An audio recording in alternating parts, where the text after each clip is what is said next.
Somebody call me, hey, Myron, I got this great way to make $50,000. I don't want to have a conversation with you about making $50,000. Now, what's fascinating about this is this platform is the platform that God set up from the beginning. These are our constraints as human beings. Time, space, and matter are our constraints. Anything you're going to do is going to take time, right? Anything you're going to become is going to take time. Like time it's a constraint. Space. If you don't have enough time, you're not going to get it done. If you don't have enough space, you're not going to get it done. Like, we can't build the Empire State Building inside this building because there's not enough space, right? And what's really, really mind-blowing about this again is that the first thing that God tells about himself is that he's creative. The first thing God tells about us is that he made us in his image. He made us in his image, which means this is the first thing he tells us about us.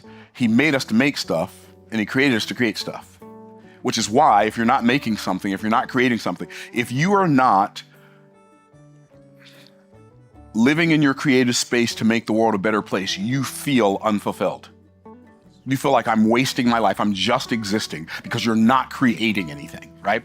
And so the first thing God tells about us is that he made us in his image. And then the first thing God said to man, go read Genesis chapter 1, verse 27 and 28. And it says, and God blessed them and said unto them, be fruitful and multiply, replenish the earth and subdue it and have dominion. So he said, be fruitful.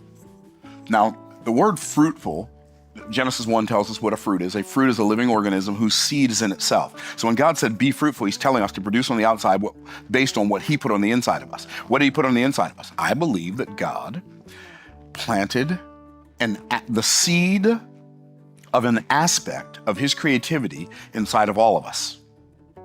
Now, he didn't plant the same aspect inside of any of us.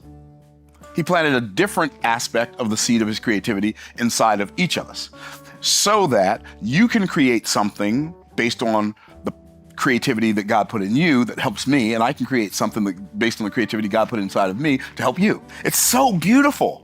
So I need you. So now, not only is it a good idea for me to treat you good because you're made in the image of God, but it's a good idea for me to treat you good or for me to treat you well because it's in my own best interest. Because you're going to have something I need. So it just makes sense for me to treat you well and you to treat me well because I got something you need and you got something I need. So it just makes sense. Why would we go through life burning the bridges of the people who have the stuff that we need that we don't have and we can't get without them? So he said, be fruitful, produce on the outside based on what I put on the inside of you. And then he said, multiply. Well, the implied verb of multiply is a do. Multiply means to increase, by the way. So he said, be fruitful and increase. So multiply. And by the way, the increase of multiplication is not geometric. It's not linear. It's exponential. It's a geometric progression. What did Warren Wiersbe say? Any fool can count the number of seeds in an apple, but only God can count the number of apples in a seed. If you plant a seed, it doesn't grow an apple. If you plant an apple seed, it grows a tree. And the tree produces apples. And all those apples have multiple seeds, and everything is multiplying. Are y'all tracking? Okay, so be fruitful, do multiply. Multiply is what we do. Increase, replenish the earth. Replenish is what we do. Replenish means to fill up the earth. So I'm supposed to use my creativity to make stuff, to be fruitful and do things that make things that fill up the earth. Okay, and then he said, and subdue it. Why did he say subdue it? Because there's a principle that's woven into the fabric of physics. We call it entropy, right? What is entropy? Anything left to itself tends to move more and more towards disorder, right? The first law of thermodynamics is what? Everything is energy. Energy is neither created nor destroyed. It just changes form, right? So you take the apple and you eat the apple and you plant the seed becomes a tree and the tree becomes more apples and the apples produce more, and nothing goes away. It just turns into something different. But the second law is the law of entropy.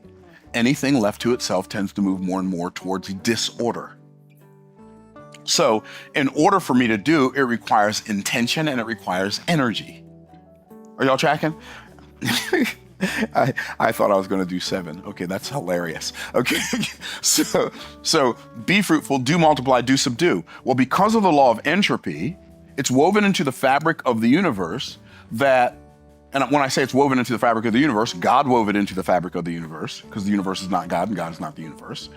It's God wove it into the fabric of the universe that disruption always follows intention. So when you decide to do something good that you haven't been doing, the first thing that shows up is not something fun. The first thing that shows up is not a big payoff. The first thing that shows up is difficulty. Isn't it fascinating that you have to plant food, but you don't have to plant weeds? They just grow. I've never met a farmer who planted a weed, but they all have them. Never met a gardener who planted a weed, right? It's so mind-blowing. Like if you're building a new house and you want to have a yard, you got to go buy some sod, right? You go buy some sod and it's got like St. Augustine grass, or it's got whatever kind of grass you have in your area, and you plant that, you put down that sod, and then you water it and then you take care of it, and next thing you know, now you got a yard. Next thing you know, dollar weeds start popping up. Where'd they come from? Disruption always follows intention. It's so fascinating that part of our energy we use to produce, and another part of our energy we use to keep the entropy from seducing what we've produced.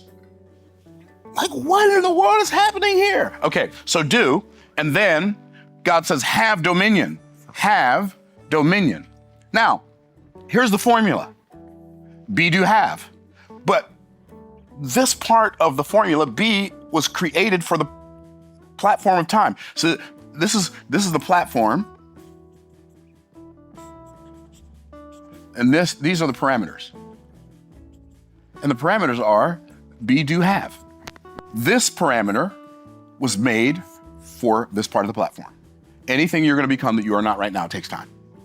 And see, so many people are in such a big hurry that I tried that already for 3 whole weeks and it didn't work.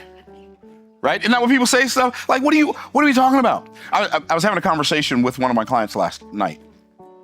And she asked me a very valid question. She said, Myron, like, in corporate America, we're taught not to talk about how much money we make, but in your business, you talk about how much money you make. Like, how do you keep employees? You've asked that question before, Trudy, right? That's a valid question. But see, here's what people don't realize. What people don't realize is the money that I make now is not from the work I do now. The money that I make now is from the work I did when the work was only working on me. The money that I make now is from the gestation period that lasted for decades. And for somebody to come into my space and believe that they deserve a big chunk of this pie just because they're here and they are helping and the work that they do is valid. That's not, my point is not that the work they do is not valid. It's very valid. But somebody who's been here for 5 years, they think, well, I deserve more money because look how much money you're making. But I'm not making this much money because you showed up. I was making this much money before you showed up. And so anything you're going to become is going to take time. And see, people want to rush the washing machine. People come and see something. Even those of clients. I've got clients. They come and see, I'm going to go do what Myron did. Really? Really? You're going to spend decades learning and decades trial and error. And in the beginning, more error than trial. And you're going to last through that learning curve to the point where something finally clicks that you can put on rinse and repeat. See, and most people, when they don't get the result when I started in sales, I didn't make my first sale for 1.5 years, for 18 months. But I kept doing it. Why? Because I didn't have any place else to go. I didn't have alternatives. Sometimes our biggest problem is we have too many choices. Yes. Right? There's so much opportunity in the world today, you can do shiny object syndrome until the cows come home and never make anything work. Why? Because you think the problem is the opportunity, but the problem's not the opportunity, the problem's the opportunist. One more time. So be, do, have. God, I love this so much. Somebody said to me comment on one of my, brother, don't get distracted by the money and forget about Jesus. That's the craziest thing I've ever heard in my life. As if it's separate, it's somehow separate. What are we talking about? Don't forget about Jesus. Jesus is the reason I'm here. I'm not confused. But I'm not going to step on the brakes on my productivity because I don't want to not be focused on Jesus. What are you talking about, bro? You're pretending to be focused on Jesus, but you're working 13 hours a day and struggling to take care of your family. And you're acting like because I'm making more money, somehow that means I'm more focused on money. I'm going to tell you right now, I'm way less focused on money than most people. I'm more focused on time. Fascinating discovery. This is 1B.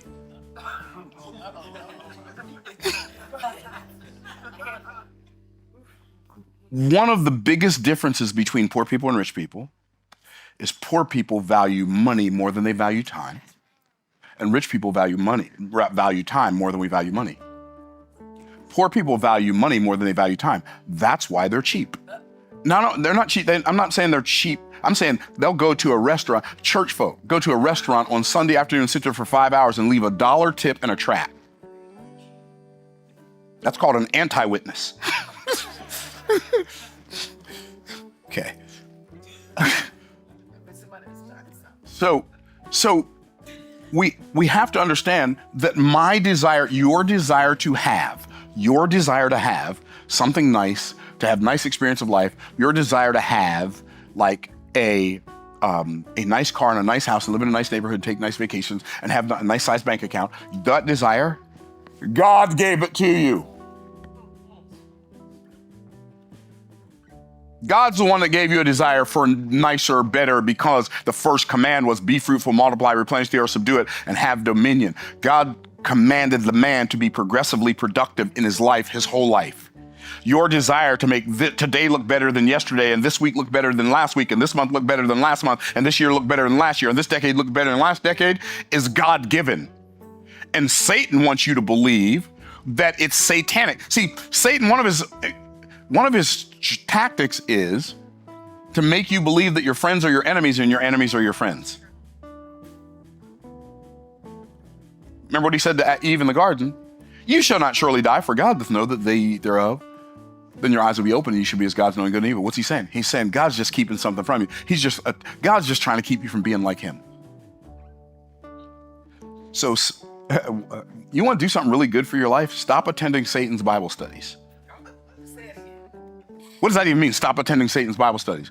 If you make the mistake of thinking that everybody who talks about the Bible is representing God, you are delusional. The very first temptation in the history of the world, Satan used what God said to deceive. He twisted what God said to deceive Eve in the garden. He also twisted in the first temptation of Christ, he twisted what God said to attempt to deceive Jesus. But Jesus is the truth, and the truth cannot be deceived. Okay, so your desire to have is God-given. So God said, I'm going to give these people an intense desire to have. And then I'm going to tell them, I'm going to give them some principles and laws that these are the things you must do in order for you to have what you want to have. So having speaks to my property. I'm going to stop on this one for this mindset shift. Having speaks to my property, doing speaks to my activity. So God knew that when I attempted to do something that I don't have an ability to do, I would become frustrated.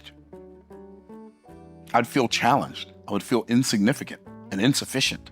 But the reason he did that was not to frustrate us, but to get us to yield to the thing he cares about most. We care the most about this, and so we do a lot of this. God cares the most about this. And while we're ignoring this, we can't do this, and we'll never have that. God cares the most about us becoming. Being speaks to my identity. And when I yield to who God says I am, when I recognize that I am who God says I am, so it doesn't matter. So if I am so intimately familiar with who God says I am, then your misunderstanding of me is not my concern. People it's so funny. So I have been called a prosperity gospel preacher. Myron, are you a prosperity gospel preacher? I don't know. What do you mean by that? That would be my question. If you mean, do I believe in biblical prosperity? 100% I do. because prosperity is a Bible word. In fact, I remember reading something that says something like, blessed is the man that walketh not in the counsel of the ungodly, nor standeth in the way of sinners, nor sitteth in the seat of the scornful, but his delight is in the law of the Lord, and in his law doth he meditate day and night. And he shall be like a tree planted by the rivers of waters, that bringeth forth his fruit in his season. His leaf also shall not wither, and whatsoever he doeth shall prosper. Now, whatsoever he doeth shall prosper sounds relatively all-inclusive. I don't know. Whatsoever he doeth shall prosper? That means when he does it, it works. Let me ask you a question. How many Bible-believing, Bible-thumping, church-going people do you know who are actually living that? Yeah, so if that's what you mean by prosperity gospel preacher, the word gospel means good news. And the good news about prosperity is you can be prosperous. Now, but if you mean, am I telling you to give me money and God's going to bless you? No, I don't do that. I don't have any blessings for sale. I'll tell you right now, if you give me some money, God might bless you, and then again, maybe he won't. I don't know. Tell you what, you want to give me some money, you give me the money, and then you come back and tell me what happened after that. I don't know. I don't have any blessings for sale. I'm not going to make you a promise that God's going to do something for you because you gave me some money. I don't do that. Hi. I've been called a false prophet. That's interesting. It's an interesting accusation. But guess what? I don't have time to care. I have been called the Antichrist. Now, I know. Antichrist. What? Child, please. Okay. It's so fascinating how super religious people get their doctrine from loud sermons. Go read the Bible. Go study it. First of all, you might come across, if you read the whole Bible, you might come across a passage that says something like this: the servant of the Lord shall not strive. You might find that one in there. Be not overcome of evil, but overcome evil with good. Be ye kind one to another, tenderhearted. I mean, there's all kinds of stuff in there that tells us about our attitude. Anyway, okay. See, here's what I know. If I am made in the image of God, and God planted the seed of an aspect of his creativity inside of me, that means I know I can do anything he tells me to do. God tells me as a man that I'm supposed to love my family, I'm supposed to love my wife, I'm supposed to provide for my house, I'm supposed to leave an inheritance to my children's children. I can't say, well, leave an inheritance to your children's children and other impossible dreams. I can't say that. Ladies, God gives you a template for how to be like the most valuable woman ever in Proverbs chapter 31. And you know what Christians do? They'll write books like the Proverbs 31 Woman and Other Impossible Dreams. So what you say about what God said is more valid than what God said about what God said. It's so fascinating. All we have to do is yield to being who God called us, created us, and then called us to be. That's all I gotta do. Okay, if I will become more, I will have the ability to do more. And if I do more, I automatically deserve to have more. So that's the first mindset shift. Okay, we only got 6 more to go.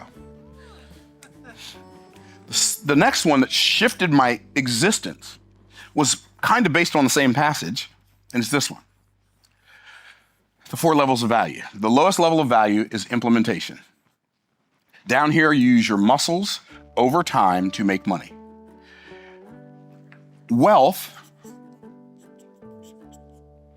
is a spiritual, it's a spiritual attribute. Wealth is spiritual. In fact, poverty is always the result of spiritual warfare. Always. There are no exceptions to that. Man lacked nothing until Satan attacked in the garden and man believed Satan's word over God's word. Poverty is always the result of spiritual warfare. Okay. So implementation is the lowest level of value. Wealth is not money. Wealth is my ability to create value for someone other than me. And if the only thing I have to use to create value for someone other than me is my muscles over time, the amount of wealth I'm going to create is going to be limited. Are y'all tracking? If you go to a hotel, I don't care if you're paying $2,300 a night for a hotel room. The people who make the least amount of money working at that hotel are the housekeeping staff. Nobody wants to stay in a dirty hotel room. Like, we ain't having it, right? Find a piece of hair in the sink. You go down, my sink is dirty, right? Without housekeeping staff, you can't have a hotel. And yet they get paid the least. Why? They don't get paid the least because of what they do is not valuable. What they do is immensely valuable, but it's on the lowest level of value. The level of value that they work on has a ceiling. Are y'all tracking? So the next lowest level of value is unification. On this level, we use management skills to make money. And if you're managing other people, that is a higher spiritual activity than doing the thing yourself. Oh, now I get it. So managers make more than the people they manage, even though the people they manage are doing more of the work itself than the manager. On the unification level, like, there's limitations. On the low end, you might make $80,000 a year. On the high end, or you might make $250,000 a year. But there's a ceiling. You can't create wealth doing this. You can create wealth while you're down here. You can create wealth if you're down here, if you do the right things with your money. But you won't be creating the wealth because of this or because of that. Are y'all tracking? Wealth begins to be created above this line. And this is where wealth begins to be created: communication. Use your mouth to make money. 2 caveats. Number 1, you must have a mouth. Congratulations, all of you are in the catbird seat right now. Number 2, you have to learn how to use that mouth effectively to communicate messages that move the masses and have conversations that create cash flow. So, the highest level is imagination. Now, I've often said, I got this from Genesis chapter 1. And I know people are saying, well, that ain't in Genesis chapter 1. I didn't see that in Genesis chapter 1. So I'm gonna tell you what I saw. Here's what it says. And God said, let us make man in our image. So in order for God to say, let us make man in our image, what had to exist before God could say that? The image. Imagination. Image is the root word for imagination. So God made man to have an imagination. And then it says, and God said, what's that? Communication. God didn't say, let me make man in my image. He said what? Let us make man in our image. Unification. The last thing it says in Genesis chapter 2, verse 7, it says, and the Lord God formed man of the dust of the ground. That's implementation. Our body is the lowest part of us. By the way, did you know that that's why? That's why we use, like animals, when they go eat, they lower their face to their food. Why? Because their body is, in it is what it is. A horse is a horse is a horse, of course. When humans eat, we put our food on a plate and then we use utensils to lift the food to our head. You know what that's a picture of? That this part of me is giving a sacrifice to this part of me. It's a picture. So this right here changed my life. When I said, I'm done spending most of my time, I'm not done down here. I still do stuff down here, but I spend 80% of my work is up. 80% of my work is up here, and only 20% max is down here. Game changer. I don't like talking. Okay, cool. Keep cutting the grass. Keep washing the car. Keep fixing your car. Right? Keep cleaning the hotel. I didn't put this in there. Okay, so 4 levels of value. Next one, I'm just going to do this one really quickly. It's easier to make a lot of money in a short period of time than it is to make a little money over a long period of time. That changed my life. It's easier to make a lot of money in a short period of time. I don't care what your definition of a lot of money is. I don't care what your definition of a little bit of time is. But let me put it in like 2025 language. It's easier to make $100,000 a month than it is to make $100,000 a year. It's easier to make $100,000 a week than it is to make $100,000 a month. It's easier to make $100,000 in a day than it is to make $100,000 in a week. And it's easier to make $100,000 in an hour than it is to make $100,000 in a day. And I know all of those are true because I've done all of them, and I'm not bragging. And I've shown other people how to do all of those, and it's not a Myron thing. It's easier to make a lot of money in a short period of time. Your problem is not that that's not true for you. Your problem is that you don't know how to believe it. Because if you believed it, you would do the same thing I did when I discovered it. And you know what I did? I made a decision. Once I became aware of this, because all transformation are 6 levels of transformation: awareness, intention, decision, discipline, recognition, and celebration. And so when I became aware of the fact that it's easier to make a lot of money in a short period of time than it is to make a little money over a long period of time, I made a decision. I set an intention and made a decision. And my intention was, I'm not doing the hard stuff to make a little bit of money anymore. I'm done. I'm done. I made a decision. And when I made that decision, I had enough discipline to stick to it. I'm not going to look at any of the hard ways to make a little bit of money. And you know what happens when you do that? How much is a little and how much is a lot changes. Because to me, not because I'm all that in the bag, that's not a good use of my time. But it's not because I'm all that, it's just because this awareness has shifted everything for me. And it'll shift everything for you if you can just get yourself to believe it. Okay.